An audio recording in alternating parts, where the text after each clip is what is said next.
Galing nga. Yan, lagayan ng scoop. Yan po. Dumating na order ni Mrs. Nan. Lagayan ng gatas. Palapad.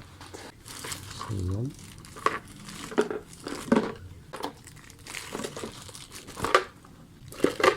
Meron siyang ganito.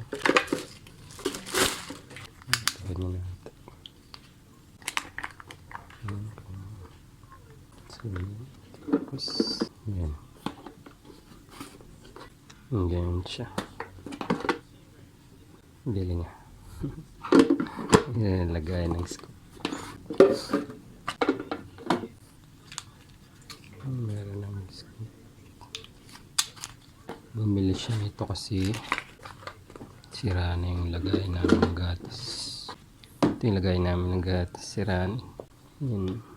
Kapag inano yan, ito sira na ito kapag ginanyan siya. Yan, natatanggal.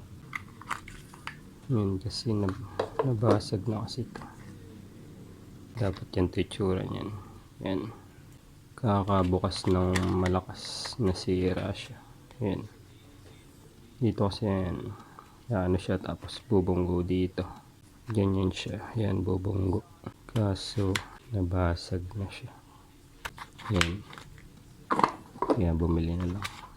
Yan. Kung ibabalik nyo naman siya, kailangan naka-close ganyan. Tapos saksak nyo lali. Tapos saka nyo sira ulit. Yan.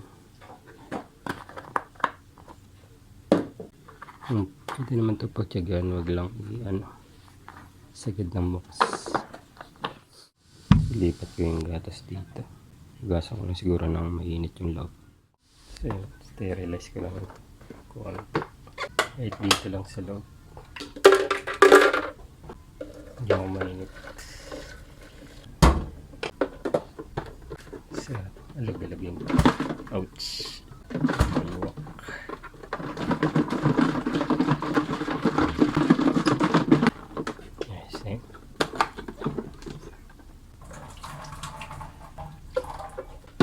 Nasa tissue.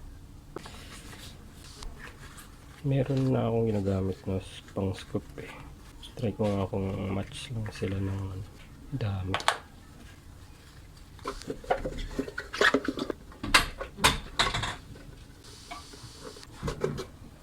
So yan, salin ko na.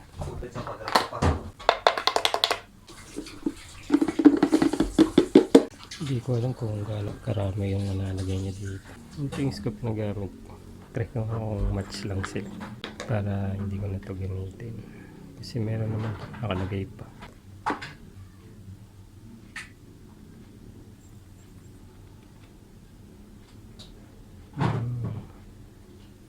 Marami pa rin yung sa akin.